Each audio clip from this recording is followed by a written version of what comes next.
Pues buenas días para todos. Gracias por estar aquí en esta tercera sesión del coloquio de estudiantes de doctorado de la Universidad Nacional de Colombia. La charla de hoy está a cargo de Carolina Melo López. Ella es estudiante del doctorado de la Universidad Nacional y está trabajando con el profesor Agustín Moreno en la Universidad Nacional y el profesor Alfredo Nájera Chávez del Instituto de Matemáticas de la UNAM, sede de Oaxaca, y hoy nos va a hablar sobre la ubicuidad de las álgebras de conglomerado. Por favor, Carolina. Entonces, pues primero que todo, muy buenos días a todos y a todas. Muchas gracias por estar aquí conectados. La idea de hoy pues es hablar un poco desde la parte combinatoria de estas álgebras de conglomerado. Estas son unas álgebras que aparecen en muchos lugares y que pues digamos que de cierta manera podría ser difícil su estudio o su definición, pero pues pensando un poco en su motivación de dónde surgieron, uno puede intentar verlas solamente desde la parte de combinatoria y álgebra lineal, que es lo que voy a intentar hacer hoy para pues no hacerla muy técnica. Sin embargo, pues esto ya se puede como generalizar y volverse un poco más técnico. Entonces, pues primero como una breve historia de dónde vienen estas álgebras de conglomerado. Estas álgebras fueron definidas en el año 2001, en un poco más de 20 años, por los matemáticos rusos Fomin y Selevinsky. Entonces ellos pues inicialmente no querían definir un álgebra, tenían pensado dar como un enfoque combinatorio, una estructura combinatoria a ciertos temas que ellos estaban trabajando en álgebra y geometría. Entonces ellos estaban trabajando en teoría de matrices totalmente positivas, que fue un tema que trabajó Luxing en 1994, y a partir de ese trabajo ellos empezaron a ver qué enfoque combinatorio se les podía dar para solucionar ciertos problemas allí en la teoría, y se dieron cuenta posteriormente también con otro trabajo de Luxing que había allí una relación con ciertos grupos y álgebras de Lie. Entonces, digamos que todo esto viene de estos dos temas principalmente, teoría de matrices totalmente positivas, que es la que voy a enfocarme hoy para hacer la explicación un poco más sencilla. Entonces, antes de empezar con la teoría de positividad total, quiero mostrar un poco en dónde están las álgebras de conglomerado en digamos, diversas áreas de la matemática y fuera de ella. Primero, pues como les venía mencionando, yo me enfoco mucho en la combinatoria y en la teoría de números. Entonces, por ejemplo, en esas dos áreas, en teoría de números uno puede hacer aplicaciones en ecuaciones diofánticas, en números de Markov, en fracciones continuas, que digamos, de fracciones continuas se liga mucho con parte combinatoria, parte geométrica topológica, que más adelante de pronto, si alcanzo a dar un ejemplo, mostraré cómo son todas estas interacciones. En combinatoria hay muchísimas aplicaciones y formas de ver allí las álgebras, precisamente por cómo se van a definir, y ya más adelante pues lo mostraré. Está en particular sistemas de raíces, que allí se conecta un poco con todo esto de las álgebras de Lie, con politopos de Stachev, que es más como en la parte de tipo finito, que ahorita explicaré un poquito más qué significa eso. Números de Catalán, diagramas de scattering, que pues en español diagramas de difusión, gráficas plávicas o Pleyvig graphs. Entonces todo esto también pues tiene un gran componente geométrico que es bastante interesante desde el punto de vista de la geometría algebraica, y allí pues fue donde surgió estos diagramas, pero se ha dado como un enfoque para traducirlo a esas bases canónicas que se están buscando para las álgebras que se trabajan aquí. Pues como venía diciendo, las álgebras definitivamente están allí en la positividad total, en teoría de representaciones de Quivers y otro tipo de teoría de representaciones, álgebra homológica, categorificación, que es un término también bastante reciente, que es intentar dar cierto significado matemático a sucesiones de números enteros. También está en teoría de Grobner. Entonces digamos que hay bastantes lugares donde aparecen estas álgebras y es muy interesante pues cómo va surgiendo de manera natural. Un poco más pues oscuro para mí es en esta parte de geometría y física, que la verdad pues no la he trabajado mucho, pero sí hay pues bastante trabajo en geometría tórica. De hecho, pues uno puede definir como unas variedades de conglomerado a partir de estas álgebras y vendrían a ser como una especie de generalización de la geometría tórica o algo por el estilo. Están las triangulaciones de superficies, entonces como que hay bastantes cosas aquí que se pueden trabajar, y en la física también un poco involucrado con el análisis están estas ondas solitarias que pues se pueden describir a partir de ciertas ecuaciones diferenciales que tienen solución o que tienen una estructura de conglomerado. Entonces, pues bueno, hay como muchas aplicaciones y muchas partes donde aparecen estas álgebras. Por eso también el título de la ubicuidad de las álgebras, porque aparecen en bastantes sitios.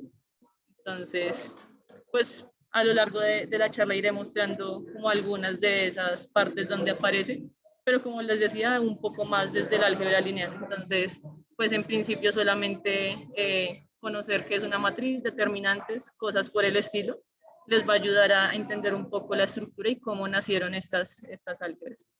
Entonces, primero vamos a empezar con una matriz de tamaño n por m, con entradas en dos reales, y vamos a definir un menor de tamaño k, donde k es menor o igual que n o m, como el determinante de una submatriz cuadrada de esa matriz tomada inicialmente. Entonces, esa matriz pues va a ser de tamaño k por k. Y vamos a decir que esa matriz es totalmente positiva si todos sus menores son reales positivos. Entonces, por ejemplo, en este caso, si nosotros tenemos esta matriz M, en este caso en las matrices 2 por 2 en los reales, pues nosotros nos preguntamos aquí cómo son precisamente esas submatrices y cómo estarían definidos esos menores. Entonces tenemos menores de tamaño 1 por 1, que vendrían a ser las entradas de la matriz. Entonces nosotros tenemos pues en particular A sub 1, A sub 2, B sub 1 y B sub 2 tendrían que ser mayores que 0 si nosotros queremos esta positividad total. Y pues ahora el otro menor que podemos encontrar es el menor 2 por 2, que sería el determinante de la matriz 2 por 2 que podemos encontrar allí, que sería pues esto de acá. Entonces esto pues tenemos A sub 1 por B sub 2 menos B sub 1 por A sub 2 mayor que 0. Entonces estos 5 van a ser los menores de esta matriz en particular, y para que sea totalmente positiva pues nosotros tenemos que verificar que ellos 5 sean estrictamente mayores que 0. Esto también se puede definir para matrices totalmente no negativas y pues tiene allá como su estudio en ciertos espacios vectoriales, pero pues por el momento miremoslo solamente para el caso totalmente positivo. Entonces, ¿nosotros qué podemos ver acá directamente?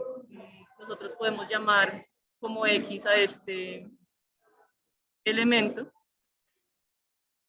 y si nos fijamos acá, pues si despejamos acá, por ejemplo, A sub 1, tenemos que X lo podemos escribir de esta manera.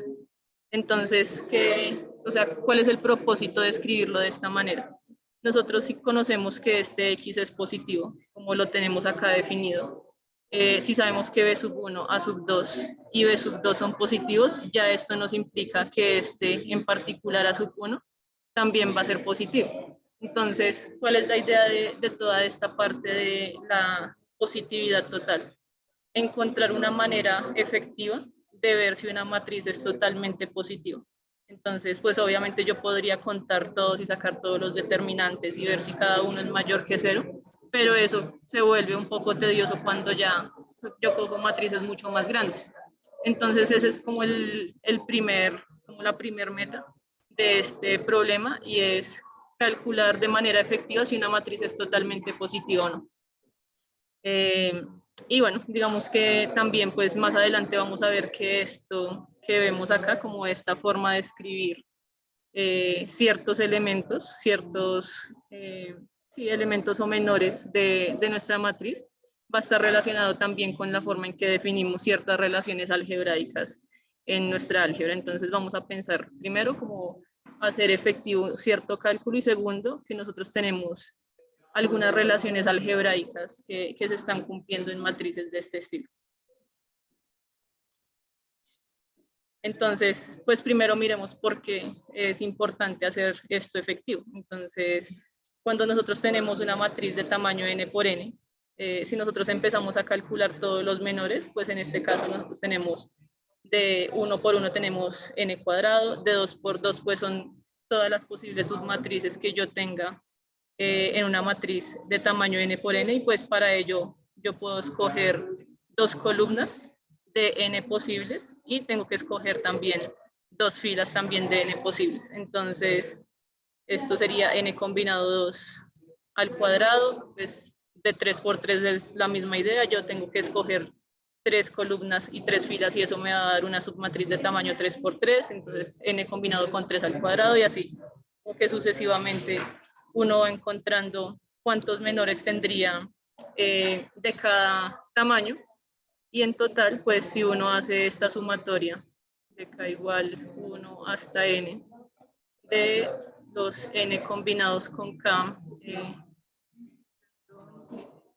combinado con k al cuadrado, esto va a ser más grande que esta sumatoria de acá sin cuadrado, y esto pues es 2 a la n, ¿no? Entonces, pues vemos que rápidamente esto crece exponencialmente.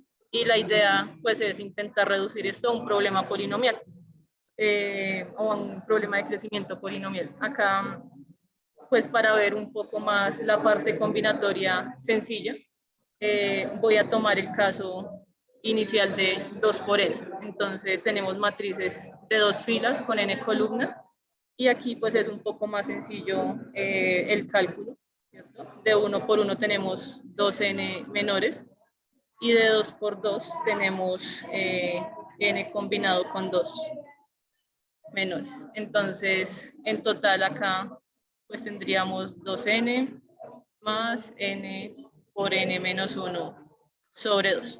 Entonces, este es la cantidad de menores que yo tendría que calcular si quisiera verlos todos en una matriz de tamaño 2 por n. Entonces, a lo que uno llega aquí es que pues no necesito calcular todos estos. Uno va a calcular solamente 2n menos 3 menores y este número pues está bastante relacionado con las triangulaciones de un polígono, que es pues lo que ya vamos a ir viendo más adelante. Entonces, ese es como el primer acercamiento que hay al respecto. Y para ello vamos a tomar esta notación. Entonces, nuevamente tenemos nuestra matriz de tamaño 2 por n, 2 filas n columnas, y vamos a escribir los menores, o sea, esos determinantes de las submatrices de tamaño 2 por 2, como los P y J de esa matriz, de tal manera que I y J me representa pues la fila, la columna I y la columna J que yo decida escoger. Esto pues tiene también cierto significado en geometría. Esto normalmente se llaman coordenadas de Plücker y uno puede aquí definir un espacio que se llama la Grassmanniana, que pues vendría a ser como los subespacios vectoriales de dimensión 2 dentro de R a la n, pero pues por el momento solamente desde el punto de vista del álgebra lineal, pensémoslo en que seguimos calculando menores y que tenemos acá unas relaciones que se van a cumplir, que se llaman las relaciones de Grassmann-Plücker de 3 términos en este caso. Esta relación se puede hacer mucho más general, pero en este caso más pequeñito, pues lo que vamos a tener es que los menores cumplen esta relación que tenemos acá. Y pues nosotros escribimos esto de manera diferente. No sé, por ejemplo, el P y K, y yo puedo escribir acá todos estos menores que tengo acá, pero pasar a dividir uno de los menores es muy similar a esto que les había mostrado en el ejemplo anterior, de esta forma de escribir uno de los elementos o uno de los menores. Como, por acá tenemos un monomio más otro monomio dividido otro monomio. Entonces, como que tengamos en mente esa estructura, porque ya empieza a salir aquí desde esta relación de Grassmann-Plücker. Esto pues es bastante sencillo de demostrar. Si ustedes lo quieren verificar, es simplemente hacer las cuentas con los determinantes, no es muy difícil, y de allí va a salir pues esta relación con con los menores de las matrices. Entonces, ahora la pregunta es cómo podemos usar esta relación de Grassmann-Plücker para determinar de manera eficiente si una matriz de tamaño 2 por n es totalmente positiva. Entonces, aquí entra un poco pues, la geometría y es lo que les decía. Vamos a empezar con las triangulaciones de un n-ágono y para ello antes vamos a hablar del teorema de Ptolomeo. El teorema de Ptolomeo es un teorema que dice que si yo tengo un cuadrilátero que está inscrito en una circunferencia, digamos acá tengo estos vértices, K y L, entonces es posible definir una relación entre el producto de sus diagonales, las longitudes de sus diagonales, y el producto de sus lados opuestos. Entonces, digamos que si este lado de acá, nosotros pues lo llamamos simplemente el segmento IJ, este es el segmento JK, ¿sí? Usualmente nosotros hacemos para llamar los segmentos en geometría. Lo que nosotros podemos decir a partir del teorema de Ptolomeo es que las diagonales, que en este caso serían JL, segmento JL por el segmento IK, van a ser iguales a la suma del producto de los lados opuestos. Entonces, el lado opuesto sería este con este, sería segmento IJ con el segmento KL, más el otro par de lados opuestos, que sería el segmento JK, segmento IL. Entonces, pues nuevamente aquí vemos una relación de este teorema, el teorema de Ptolomeo, con lo que veníamos hablando anteriormente. Tenemos una estructura similar, es dos elementos multiplicados igual a la suma de otros dos productos, que es pues la misma estructura que tenemos aquí con las relaciones de Grassmann-Plücker. Entonces, esa va a ser como el punto de conexión entre lo que tenemos con menores y lo que vamos a ver con triangulaciones. Listo, entonces pues para partir de este punto de la triangulación vamos a decir que una triangulación de delta n, o sea, de nuestro n-ágono, es una colección maximal de arcos que no se intersecan en el interior de delta n. Entonces, por ejemplo, acá, si nosotros quisiéramos hacer la triangulación de un cuadrilátero de este estilo como el que tenemos arriba, pues solamente tenemos dos opciones, o paso esta diagonal por acá, o paso la otra que uno ve aquí en este lado. Pero entonces, la idea es que uno puede encontrar una de las diagonales a partir de la otra. Entonces, por ejemplo, si yo no conociera esta diagonal o la longitud de esta diagonal de acá, pues el teorema de Ptolomeo me dice que si yo conozco las longitudes de los lados del cuadrilátero y la otra diagonal, puedo encontrar la longitud de esta y eso es lo que vamos a ir utilizando con los menores. Entonces, yo no quiero verificar todos los menores, hablándolo ya en términos de la positividad total en las matrices, sino que quiero encontrar una cantidad, digamos, menor a la que debería calcular usualmente, a partir de la cual yo pueda recuperar las otros menores. Entonces,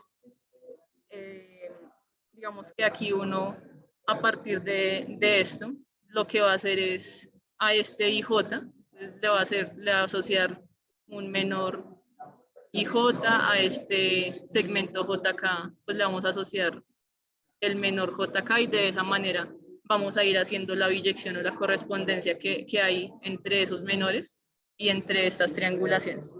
Entonces, pues voy a escribirlo aquí explícitamente.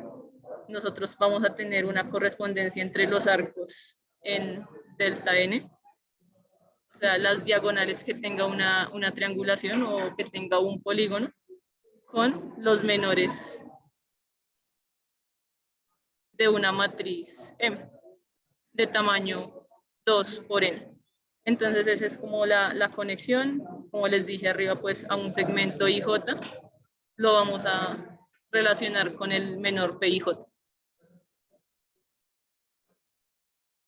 Entonces, a partir de esta información y esta relación que ya se encontró, ¿cómo definir pues un álgebra de conglomerado?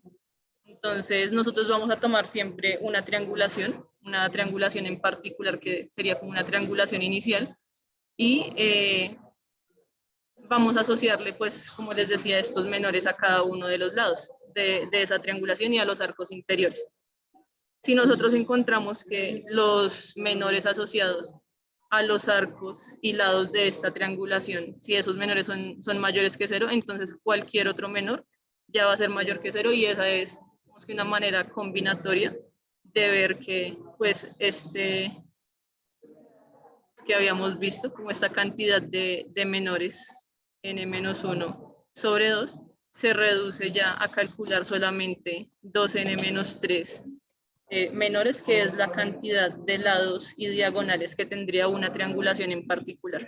Entonces, esto pues es un poco más profundo, digamos que la consecuencia, ¿cuál es? No solamente es que vamos a reducir la cantidad de cálculos que vamos a hacer, sino que nos está diciendo que por cada triangulación que yo tenga de un polígono voy a encontrar un diferente conjunto de datos inicial que me permite recuperar todos, ¿sí?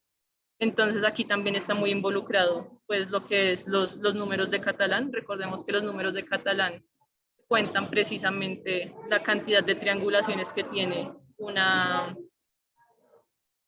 un polígono de n lados. Entonces, pues vamos a tener tantos test de positividad, así se le llama como a esos conjuntos iniciales que me permiten recuperar todos, como triangulaciones nosotros queramos. Entonces, pues digamos que primera consecuencia de esto, que bajamos la cantidad de cálculos, y la segunda, pues que vamos a tener diferentes test de positividad.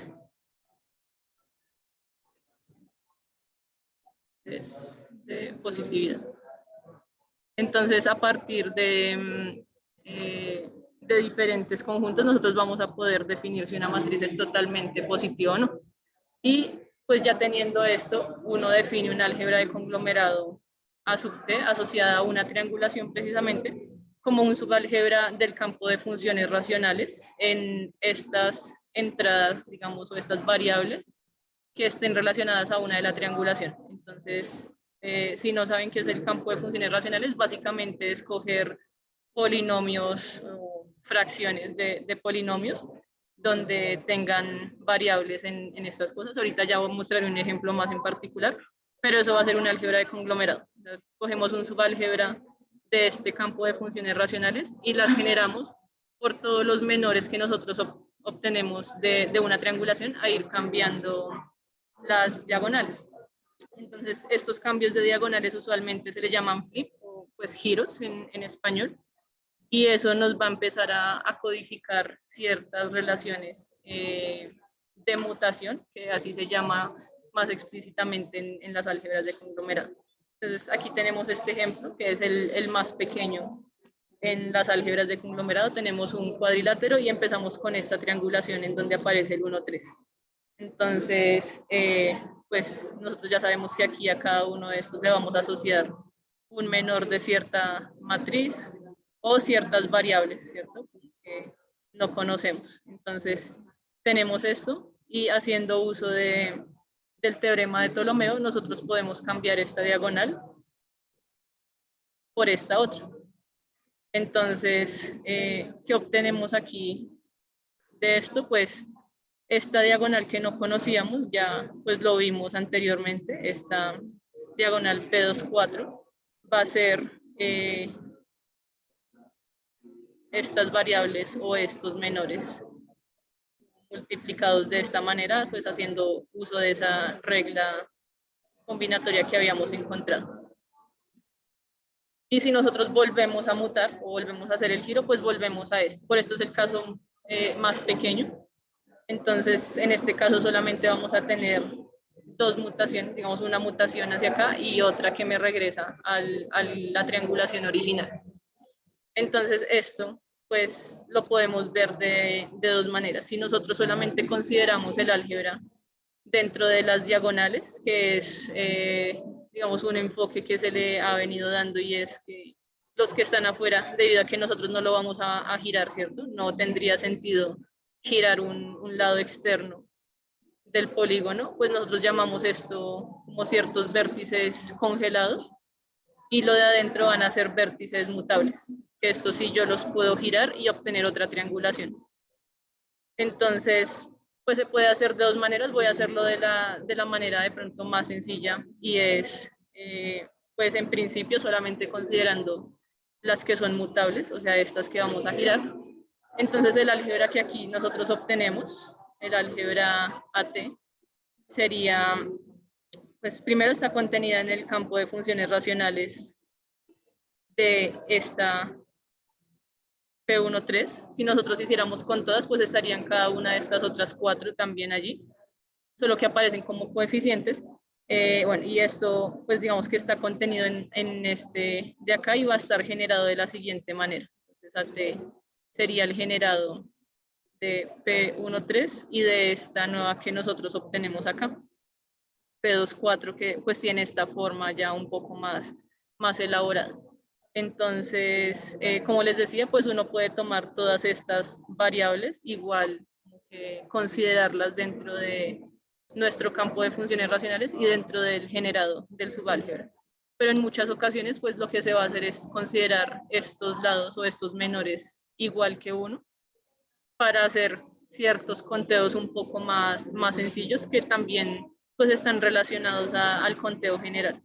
Entonces, si nosotros tenemos esto igual a 1, las que son exteriores en el cuadrilátero, nosotros obtenemos, escribiéndole de otra manera, como si tuviéramos una variable inicial x1 asociada a esta diagonal, y cuando hacemos el cambio, pues todo esto va a ser 1 por 1 más 1 por 1, o sea, sería como un 2 acá, sobre esta nueva variable que nosotros tenemos acá. Y esto, pues que es el caso más pequeño, coincide con, estoy haciendo sobre Q, coincide con los polinomios de Laurent. Entonces, en este caso uno pues encuentra el álgebra más pequeñita, sería este. Y bueno, digamos que pues uno ya, como les decía, puede ya considerar esto un poco más general. Entonces, considerarlo como con los otros menores, así como todos estos que tenemos acá, estos 5, y eso pues, no voy a hablar mucho de esto, pero dentro de la teoría de álgebras de conglomerado, lo que uno hace es dividirlo en variables mutables, que van a ser variables, digamos, de conglomerado, y coeficientes de ciertos espacios. Entonces, eso me va a funcionar como de coeficientes en ciertas álgebras. Listo. Esa es como la forma, pues a partir de triangulaciones que uno lo puede hacer. Entonces, bueno, antes de pasar al siguiente punto, que es con relación a grafos dirigidos, o como se le llama en teoría de representaciones, carcajes o quivers, pues yo les mencionaba que nosotros podíamos poner como ciertos vértices en cada uno de los lados o diagonales de nuestro cuadrilátero. Entonces, pues una forma de también relacionar los grafos dirigidos es a favor de las manecillas del reloj. Nosotros vamos a empezar en cada uno de estos triángulos a unir los vértices, y entre vértices congelados nosotros no colocamos flechas. Entonces, por ejemplo, a favor de las manecillas del reloj, pues nosotros conectaríamos esta con esta y esta con esta. Y lo mismo pasa aquí cuando hacemos el giro. Entonces, a favor de las manecillas del reloj conectaríamos este vértice con sí, este con este. Acá sería este con este y este con este. Entonces, nosotros obtenemos también pues grafos dirigidos a partir de triangulaciones, y esa es otra manera de definir lo que son las álgebras de conglomerado un poco más generales. Entonces, nosotros empezamos con el problema de positividad total con los menores. Estos menores los relacionamos con triangulaciones, que es pues triangulaciones de polígonos en 2 dimensiones convexos, porque eso también se puede extender a otro tipo de triangulaciones, pero pues ahora más general van a ser pues los quivers, que en algunos casos pues no tienen una triangulación o son triangulaciones de ciertas superficies que no son pues estas usuales. Entonces, pues para generalizar un poco más esto de las álgebras de conglomerado, tengamos en mente que cada triangulación nosotros podemos hacer esto, y que acá, por ejemplo, de este quiver que yo tenía inicial, que tenía como esta forma, así, al momento de hacer ese giro en la triangulación, pues nosotros obtenemos otro quiver que tiene la misma cantidad de vértices, pero que sus flechas iban a cambiar. Entonces, el primer cambio que vemos así inicial es que todas las flechas invirtieron su orden, ¿sí? Digamos que aquí teníamos una flecha hacia arriba y en el nuevo hacia abajo, ¿sí? Que eso es lo que nos permite ver este ejemplo más pequeño. En general es un poco más difícil y aquí pues lo voy a enunciar, pero pues antes, como les decía, un carcaj pues va a ser un grafo dirigido que consiste en un conjunto finito de vértices y de flechas. Y para toda esta teoría de las álgebras de conglomerado, lo que vamos a hacer es tomar Q sin ciclos orientados de una o dos flechas. O sea, no vamos a permitir cosas de este estilo, como loops o bucles en un solo vértice, y no vamos a permitir cosas de este estilo, que se vuelva un ciclo de longitud 2. Y ya, digamos que no consideramos esto, pero pues a partir de ello ahora sí, pues definimos lo que sería una mutación o ese cambio de variables y de vértices en este caso. Entonces, si nosotros tenemos nuestro quiver o nuestro carcaj Q y vamos a mutar, la mutación va a ser un movimiento local, por decirlo así. Nosotros vamos a tomar algún vértice en particular y a partir de ahí vamos a ir haciendo cambios. Entonces, la mutación en K, en este vértice mutable, la vamos a definir de esta manera y se obtiene mediante este algoritmo combinatorio que ustedes ven acá. Entonces, primero, por cada camino que yo tenga de esta manera, donde el vértice que yo estoy mutando está en el centro, entonces por cada uno de ellos yo voy a agregar directamente una flecha de I a J. El paso que les mostraba en el ejemplo anterior es que vamos a invertir todas las flechas que sean incidentes a ese vértice que nosotros estamos mutando, y para quedarnos dentro de este mismo tipo de quivers, lo que vamos a hacer es que si en estos dos pasos me surgen algún tipo de dos ciclos, pues lo vamos a eliminar. Entonces ese es como el algoritmo. Volviendo acá un poquito, pues nosotros teníamos esta diagonal y hacemos una mutación, o sea, la mutación es este cambio. Entonces estamos mutando este vértice de acá y por eso pues, ustedes logran ver aquí que pues que sí hay un cambio en las direcciones y pues las otras, digamos que resultan un poco triviales, digamos, en el sentido de cómo se está definiendo la biyección. Entonces, por ejemplo, nosotros decíamos que por cada camino que atravesara la que yo estoy mutando, agregaríamos una directamente. Pero recordemos que entre congeladas o entre vértices congelados, o los que son como la parte exterior de mi triangulación, no voy a colocar flechas. Por eso, pues ese paso no se logra ver aquí en este ejemplo. Pero pues hay como una mutación en triangulaciones que es simplemente el cambio de diagonales. Hay una mutación en quivers que sería como hacer todo este proceso que va a estar en correspondencia con esto de las triangulaciones. Y esto también pues lo podemos ver más adelante con matrices. Entonces ya ahorita pues les mostraré un ejemplo con matrices, pero básicamente cuando nosotros tomamos un quiver, nosotros lo que estamos haciendo, por ejemplo, en este caso, un ejemplo de un quiver con 5 vértices, yo tengo 5 opciones, ¿no?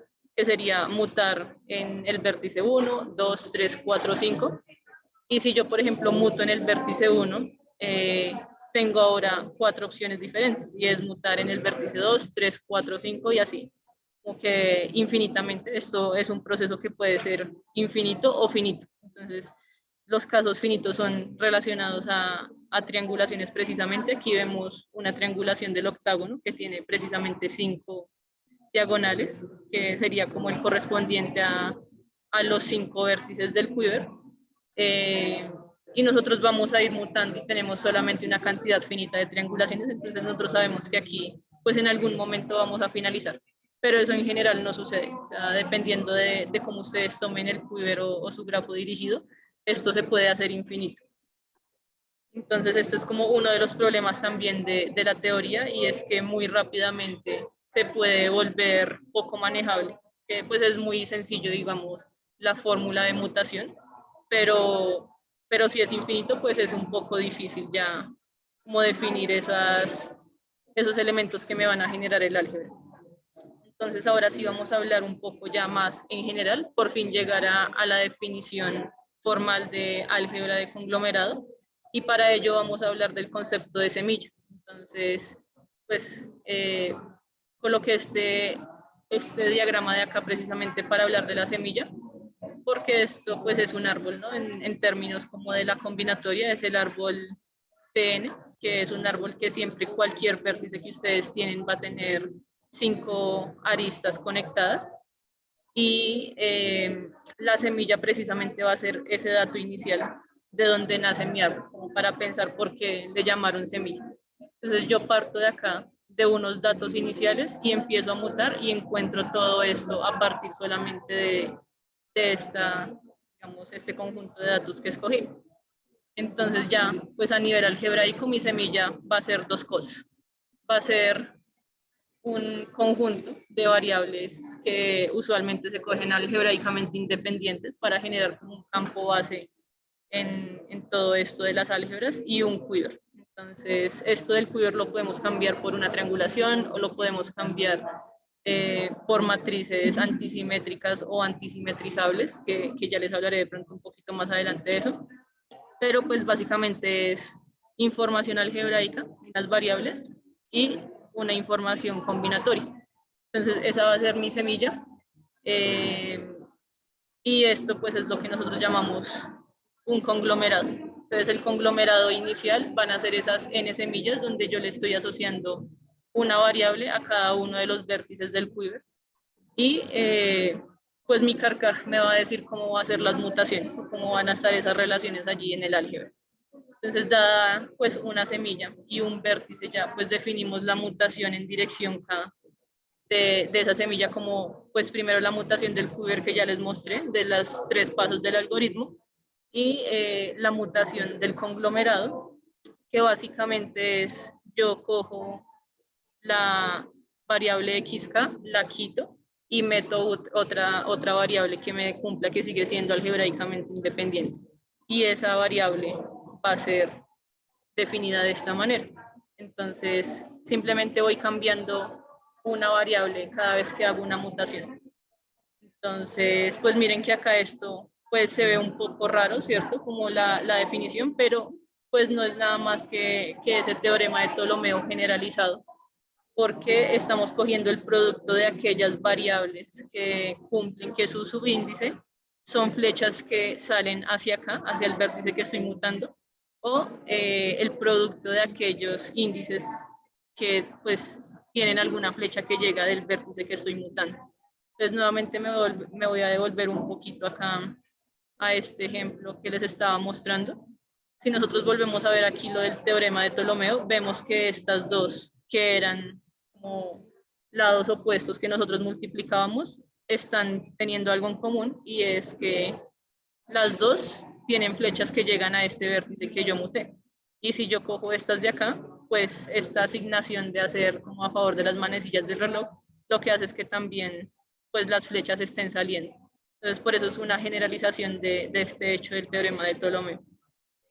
Entonces pues lo vemos acá un poco, esta sería como la expresión general para ya encontrar las mutaciones de las álgebras de conglomerado, o bueno, inicialmente de esos conglomerados y de las semillas, y ahora sí, pues a nivel general el álgebra de conglomerado para esta semilla inicial sería pues esta subálgebra generada de esta manera. O sea, yo voy a coger todas las variables de conglomerado, todos los conglomerados que obtengo a partir de mutaciones. Esta relación de equivalencia que pongo acá es una semilla relacionada a otra a partir de una mutación, ya sea definida del quiver o de la triangulación, o pues como sea que sea la semilla inicial. Y esto, pues, como les decía, lo vamos a tomar dentro del campo de las funciones racionales, en este caso, de estas n variables que son las que cogí inicialmente. Entonces, pues acá tenemos un pequeño ejemplo, ya no es el cuadrilátero, sino el que le sigue, el pentágono. Tenemos dos variables iniciales, entonces aquí, si ustedes logran ver, nuestro quiver sería este, y vamos a ponerle etiquetas a nuestras variables y esas etiquetas a nuestros vértices, perdón, y esos vértices o esas etiquetas pues van a ser variables o como ciertas funciones. Entonces, en este caso, pues los que de pronto conozcan un poquito más de todo este tema de teoría de representaciones, este es el que se llama el quiver de tipo A2, y en general todos los que sean triangulaciones de polígonos convexos en 2 dimensiones van a ser los quivers del tipo AN, o sea, como que van a ser cosas de este estilo, con n vértices. Entonces, pues acá tenemos un pequeño ejemplo de cómo se vuelve finito y también cómo vamos haciendo las mutaciones. Entonces, la primera mutación que se ve acá es coger este cuadrilátero del pentágono y pues yo cambio esta diagonal por la otra, que sería, pues como ustedes ven acá, esta nueva de acá. Entonces ahora yo no voy a coger este cuadrilátero de nuevo porque me devolvería. Entonces es una propiedad importante en las variables de conglomerado y en las álgebras de conglomerado, y es que las mutaciones usualmente son involuciones. Si ustedes hacen acá esta cuenta nuevamente en términos de las variables, también se van a dar cuenta que vuelven a llegar a xk si vuelven a mutar. Si ustedes hacen como doble mutación, esto vuelve a ser esta variable. Y acá en triangulaciones se ve un poco más sencillo del por qué, ¿no? Porque si yo vuelvo a mutar, pues obviamente obtengo esta misma diagonal que ya tenía. Entonces, la idea es ir cogiendo cuadriláteros en todas nuestras triangulaciones e ir cambiando todas las posibles diagonales y encontrar esas expresiones algebraicas. Entonces, acá inicialmente teníamos una flecha de x1 a x2. Entonces, cuando hacemos ya la fórmula de mutación para variables, si nosotros queremos encontrar este que yo llamo x3, que sería el mismo x1', pues recordemos que es el producto de flechas que llegan a la variable que yo estoy mutando, más el producto de las que llegan de acá. Y dividimos por el que yo, la diagonal como inicial. Entonces, nosotros vemos que flechas que salen de 1, pues solamente hay una y es la que se dirige a x2 y esa es la que me contribuye a este elemento x2 que tenemos acá. Y flechas que lleguen a x1 no hay, entonces esto sería el producto vacío y por eso pues tenemos un 1. Entonces acá obtenemos esa variable, que no sé si se alcanza a ver, pero sería x2 más 1 sobre x1. Y así pues digamos que uno va haciendo todo este proceso recursivo y en este caso encontramos que nuestra álgebra asociada a este quiver de tipo A2 pues va a ser la generada por las variables x1, x2, 1 más x2 sobre x1, 1 más x1 más x2 sobre x1 por x2 y 1 más x1 sobre x2. Entonces, varias cosas importantes acá y que ya las mostraré como el teorema en general. Primero, uno siempre va a encontrar que aquí en los denominadores va a dar monomios, o sea, no van a salir sumas. Y eso se cumple en general, que se llama el fenómeno de Laurent. Esto siempre va a estar contenido en polinomios de Laurent. Y lo segundo es que acá, pues siempre vamos a tener signos positivos. Entonces vamos a tener elementos naturales en cada una de estas expresiones. Bueno, y acá les muestro como el ejemplo, cómo sería en términos de matrices, antes de pasar a estas propiedades que les estaba comentando.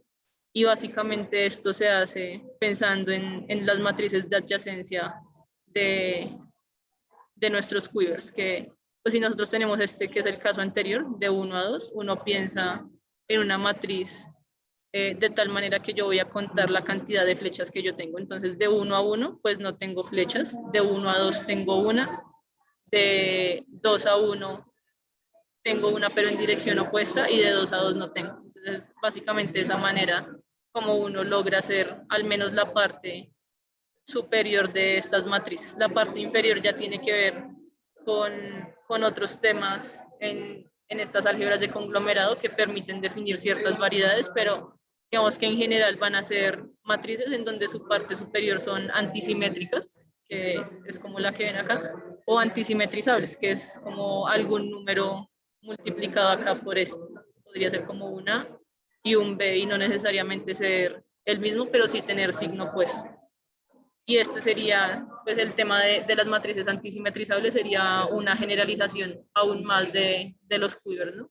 Entonces tenemos triangulaciones, las triangulaciones no logran abarcar todos los carcajes y tenemos matrices antisimetrizables que también que agrandan un poco el espectro de estas álgebras de conglomerado donde yo puedo tomar mis semillas. Entonces, como les decía, hay propiedades muy importantes que ya les mostré en el ejemplo. Una de ellas es el fenómeno de Laurent, que dice que todas las variables de conglomerado van a ser polinomios de Laurent en las variables de la semilla inicial, con coeficientes enteros. Entonces, inicialmente se creía que eran enteros y se tenía la conjetura de que iban a ser positivos, enteros positivos. Esa conjetura estuvo abierta desde que la formularon Fomin y Selevinsky en el 2001 hasta el 2014 y se intentó demostrar, digamos, como parcialmente a partir de álgebra y teoría de representaciones. Se hicieron algunos casos como encubiertos acíclicos o casos muy particulares, pero nunca se había llegado a la generalidad. Y pues Gross, Hacking, Kill y Koncevich en el 2014 lo hicieron a partir de geometría, que pues ya es algo súper loco, digamos, la manera como lo hicieron es muy interesante. Esa manera de asociar ciertas variedades a estas álgebras y de allí encontrar la demostración de este teorema de positividad, lo que fue hasta cierto tiempo la conjetura de positividad. Y pues para esto utilizan herramientas de geometría birracional y de simetría especular para hacer esta demostración. O sea, como hacer toda esa traducción de las álgebras a las variedades no es tan sencillo. Se necesita pues bastante maquinaria, pero una vez que uno ya tiene toda la maquinaria y tiene todo traducido, la demostración sale combinatoriamente muy bonita, con ciertos elementos que les comenté al comienzo, que se llaman los diagramas de dispersión y algo que son las líneas quebradas. Entonces, es un tema ahorita que está en auge.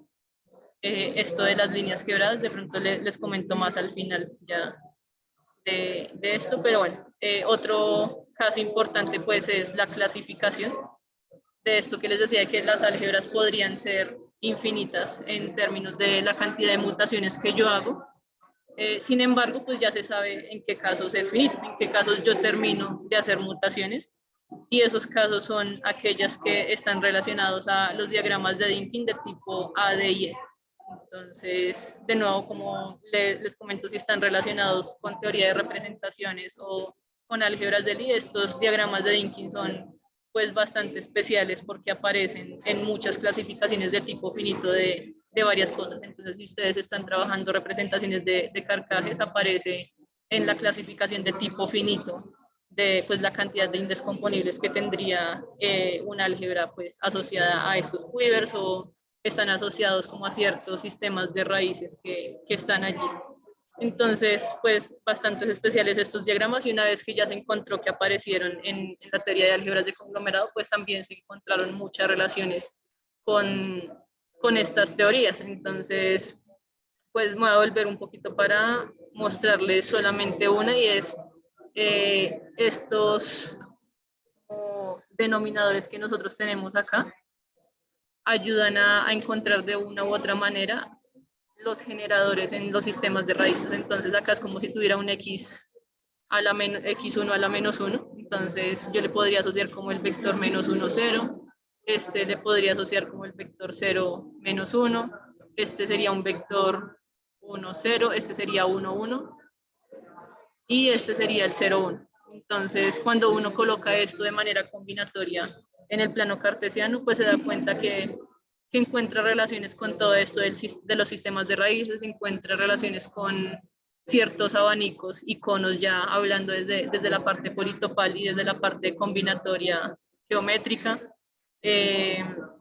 También se encuentran otros temas con respecto a los grados de homogeneidad de ciertas variables y que ayudan a definir bases en estas álgebras también. Entonces, es como de parte y parte.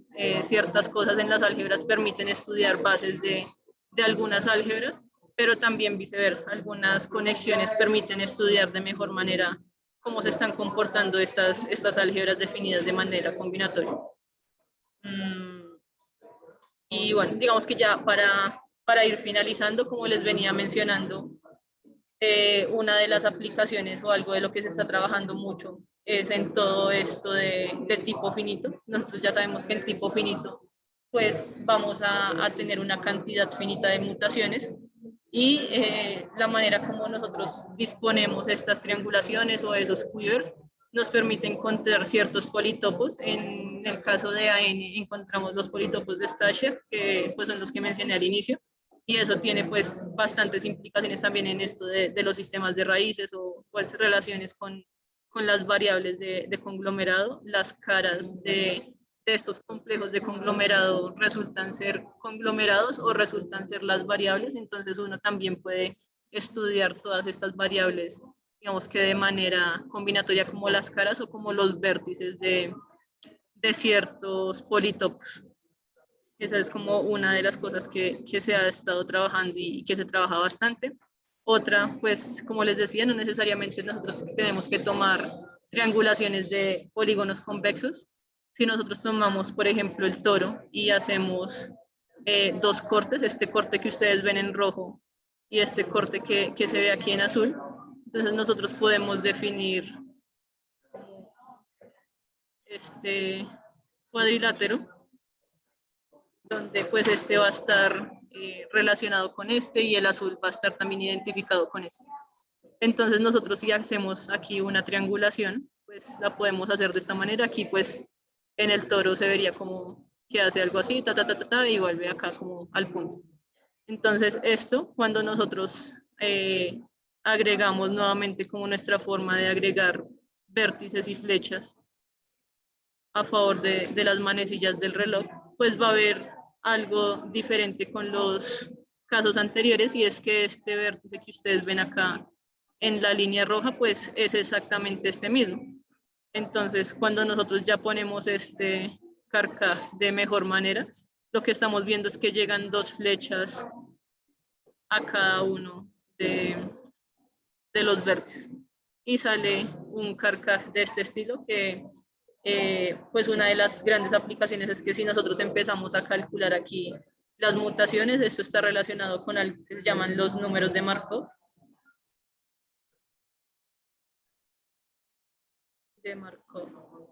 Y pues encontramos cómo las variables de conglomerado son soluciones de una ecuación que es la ecuación de Markov. Podemos expresar estos números en términos de mutaciones, también podemos expresar como ciertas propiedades en términos de variables de conglomerado. Bueno, acá hay como muchas otras cosas también combinatorias que relacionan unos grafos que se llaman grafos serpientes y algo que se llaman emparejamientos perfectos, que es muy combinatorio, pero conecta todo esto, los números de Markov, conecta pues ecuaciones diofánticas, conecta pues, lo que serían las triangulaciones de las superficies, también estos números de Markov en el 2020, que es una de las últimas investigaciones que se ha hecho al respecto, están conectados con una distancia o una pseudo distancia que definieron a partir de la cantidad de emparejamientos perfectos de algunos grafos. Esos grafos que les comento son como grafos de este estilo, cuadrados, en donde en estas partes tenemos los vértices y pues estos cuadriláteros son las aristas. Entonces, uno define la cantidad de emparejamientos perfectos y eso define una distancia, y eso, pues digamos que generaliza también en geometría hiperbólica lo que es el teorema de Ptolomeo, que pues de pronto lo habrán visto de otra manera, y es que ya no se toman pues diagonales así, sino como en unas especies de orociclos, bueno, como ciertas cosas como en otras geometrías, y allí se pueden definir pues distancias, se puede hacer estudios combinatorios topológicos geométricos de todo esto, de los números de Markov, y más aún también pues el encontrar esto ha sido como insumo para una conjetura de unicidad que está abierta desde hace más o menos 100 años, que fue la conjetura de Frobenius, de que dice que los números de Markov aparecen en cierto árbol una única vez. Eso pues no se ha podido demostrar, y con álgebras de conglomerado ya se han hecho avances,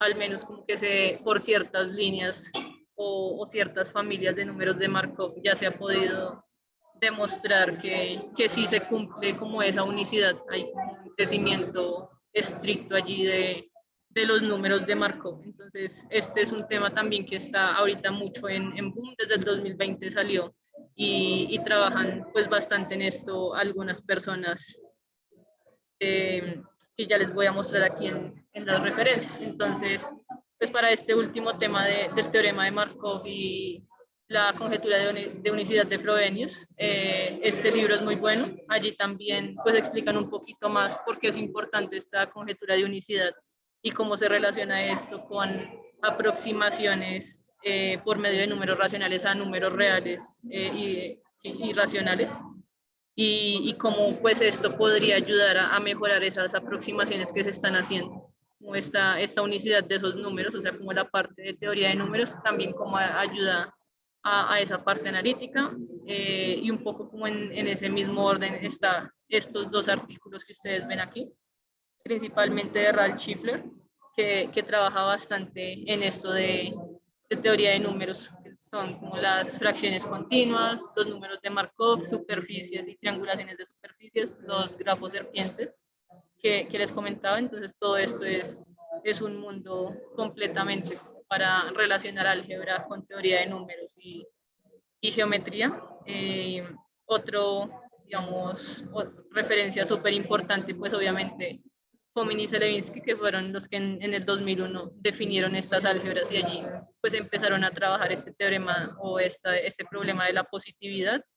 Hay otra aplicación muy bonita que es en física, que es con unas ondas que son las ondas solitones o como Soliton Waves, que está relacionado a la positividad total también, desde el punto de vista de todo esto que les decía de las gráficas plávicas, de la grassmanniana, aparece mucho acá, de ciertas permutaciones decoradas. Esto es bastante combinatorio, y también pues ya hace poco resultó como en la solución de estas ecuaciones diferenciales, y este artículo también súper importante, aunque súper difícil de leer, que después en donde ya se hace toda esa traducción de la parte algebraica a la geométrica para poder abordar los problemas, digamos, desde lo que ahora se está trabajando mucho, que también son las variedades de conglomerado.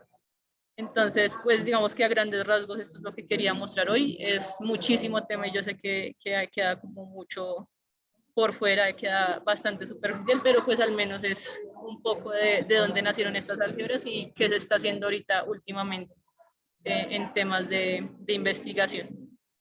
Y pues ya, eso sería todo. Muchas gracias a todos.